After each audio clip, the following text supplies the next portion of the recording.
अर्जुन ने मंजरी से पूछा कि वो कहाँ तक पढ़ी है, तो मंजरी ने बताया कि वो 7वीं कक्षा तक पढ़ी है। अर्जुन बोला कि ज्यादा पढ़ी लिखी हो हवा में मत उड़ना, वरना मुझे तुम्हारे पंख काटने होंगे।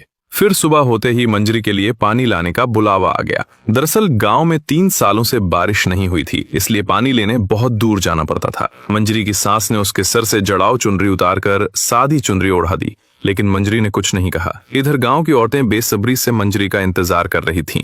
उसके आते ही एक ने सबका परिचय उससे करवाया। फिर वो सभी बातों में लग गईं। उन औरतों की जिंदगी में बस यही एक समय होता था जब औरतें घर से बाहर निकलकर खुली हवा में आजादी की सांस लेती थी और एक दूसरे से हंस बोलकर अपना दुख दर्द बांट लिया करती।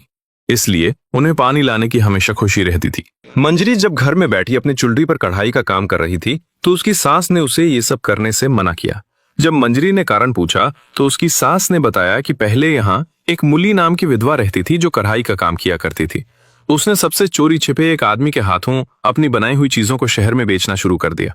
एक दिन ये बात सभी गांव वालों को पता चल गई तो मुली डर के मारे उसी आदमी के साथ भाग गई। गांव वालों की नाक कट गई तो उन्होंने सारी औरतों को कढ़ाई का काम बंद करवा दिया और कपड़ा, सुई, धागा सब जला दिया। मुली के जाने के बाद गांव में बारिश होना भी बंद हो गई। एक बाबा ने बताया कि मुली के पाप से देवी मां नाराज हैं। जब तक मुली को ढूंढकर उसकी बलि नहीं दी जाएगी तब तक बारिश नहीं होगी। सारे गांव वाले मुली को ढूंढने में लग गए। एक दिन मुली मिली और गांव वालों ने उसे पकड़कर जिंदा जला दिया। ये सब सुनने के बाद मंजरी का सिर्फ एक ही सवाल था कि क्या मुली को मारने से गांव में बारिश हुई। अगले दिन जब गांव की औरतें तालाब पर पहुंची तो वहां एक औरत पहले से खड़ी थी। तब एक ने मंजरी को बताया कि ये केसर है, ये विधवा है। वैसे तो विधवाओं का घर से बाहर निकलना मना है, लेकिन इसकी सास बूढ़ी हो गई है और इसके घर में पानी लाने वाला कोई नहीं है, इसलिए मुखिया जी ने इसे बाहर निकलने की इजाजत दी। लेकिन किसी का भी इससे बात करना मना है, क्योंकि मुखिया और गांव वालों का मानना है कि इसकी फूटी किस्मत की मनहूस छाया किसी पर भी पड़ सकती है। लेकिन मंजरी नहीं मानी और उसने केसर को अपना परिचय बताया। लेकिन केसर ने उससे बात नहीं की, क्योंकि उसे भी डर था कि मुखिया की बात सही ना हो जाए और उसके कारण किसी का बुरा ना हो। यहाँ औरतों के मन में भी ये डर बैठा दिया गया है कि उनके खुलकर जीने से देवी माँ नाराज होंगी, और औरतों के प्रति ऐसी भावना रखने वाले गाँव के मर्द देवी माँ को प्रसन्न करने के लिए गरबा खेलते हैं। पर जब घर की औरतें घुट घुट कर जी रही हों तो देवी माँ कैसे खुश हो सकती हैं। लेकिन इसका दोष भी औरतों का ही माना जाता है। पर क्या होगा जब औरतें बगावत पर उतरेंगी? क्या देवी माँ रुष्ट होंगी या फिर बारिश होगी? एक दिन जब औरतें पानी लेने जा रही थीं तो उन्हें उस वीरान रेगिस्तान में एक आदमी पड़ा हुआ दिखाई दिया।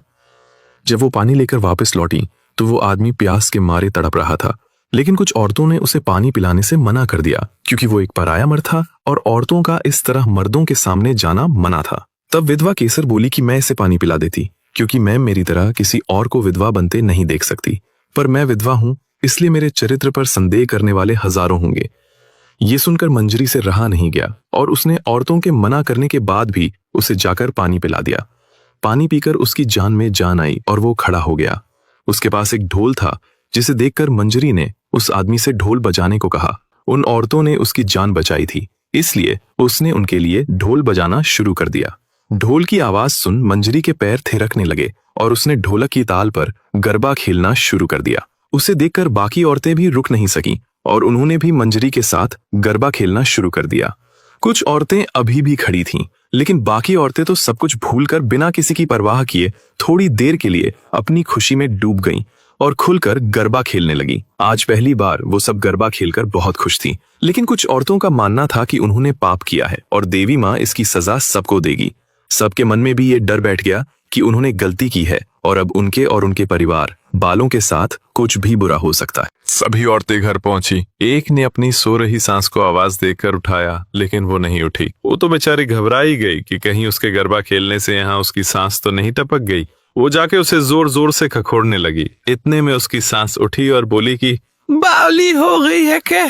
बाकी सबका भी यही हाल था। कोई अपने बच्चों के हाथों में ताबीज टोटके बांध रही थी तो कोई अपने पतियों की नजर उतारने में लगी थी। अब घर के बर्तन भी गिरते तो उन्हें लगता कि भूकंप आ गया है। रात में 1-2 बार उठकर तो वे अपने पतियों की सांसें चेक कर ही लेती। सुबह फिर सब पानी लेने पहुंची तो एक ने पूछा, किसी के साथ बुरा हुआ? तो जवाब आया, नहीं, और ना ही गाँव में कोई बुरी घटना घटी थी। तो आज फिर गरबा हो जाए। सभी तैयार थी। और एक बार फिर जमकर गरबे का आनंद उठाया। मन ऐसे झूम कर नाचा जैसे सदियों से बंधी बेड़ियां पैर से खुल गई हों। पांव थक रहे थे लेकिन मन नहीं भरा रहा था। गरबा खेलकर आत्मा को शांति तो मिली, लेकिन मन में जो बहम बैठा था वो तो सामने आना ही था। गांव में एक औरत को बच्चा होने वाला था। सभी बेसब्री से इंतजार कर रहे थी।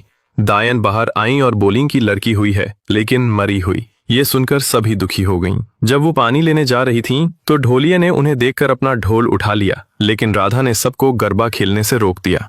जब वो सभी तालाब पर पहुंची तो राधा मंजरी को खरी खोटी सुनाने लगी कि उसके कारण एक मासूम की जान गई। उसके कहने पर सभी ने गरबा खेलकर गांव का नियम तोड़ा। उनके पापों की सजा देवी माँ ने हंसा को दी और उसकी बेटी उसकी कोख में ही मर गई। लेकिन मंजरी ये नहीं मानती थी। वो कहने लगी कि गरबा तो उन लोगों ने खेला, फिर इसकी सजा हंसा को क्यों मिली, जबकि उसने तो गरबा खेलना भी नहीं। शहर में तो सभी लोग गरबा खेलते हैं, उन्हें तो कोई सजा नहीं मिलती। क्या शहर की देवी माँ और गांव की देवी माँ अलग अलग हैं? और अगर उनसे गलती हुई भी है तो वो हंसा की गुनाहगार है। वो जाकर उसी से पूछेगी कि वो उसे क्या सजा देना चाहती है। शाम को जब सभी औरतें हंसा के घर इकट्ठी हो गईं, जहां हंसा अपनी बच्ची के मर जाने से फूट फूट कर रो रही थी, राधा मंजरी की तरफ देखकर बोली कि इसी के पाप के कारण तुम्हारी मासूम बेटी की जान गई। जब हंसा ने मंजरी की तरफ देखा तो मंजरी ने सारी बात बताई कि कुछ दिनों से तुम पानी लेने नहीं जा रही थी, इसलिए तुम्हें मालूम नहीं है कि हमने वहाँ एक डोलिये की जान बचाई थी।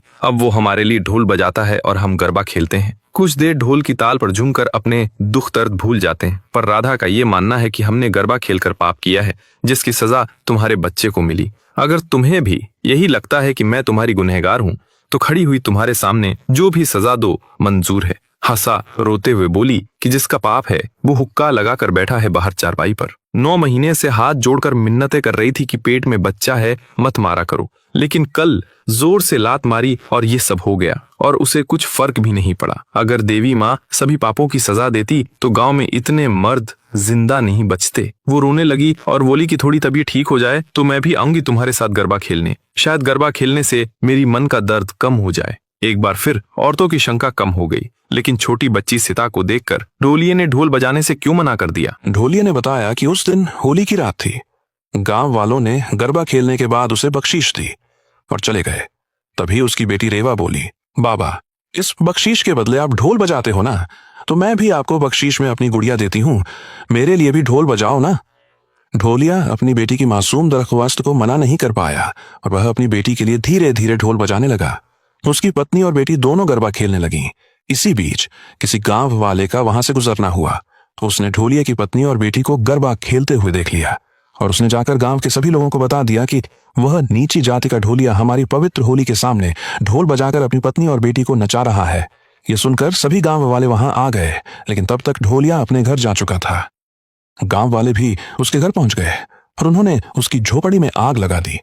ढोलिये ने अपने परिवार को बचाने की बहुत कोशिश की, लेकिन वह अपनी पत्नी और बेटी को नहीं बचा पाया। वह कहने लगा कि तुम लोगों को देखकर डर लगता है।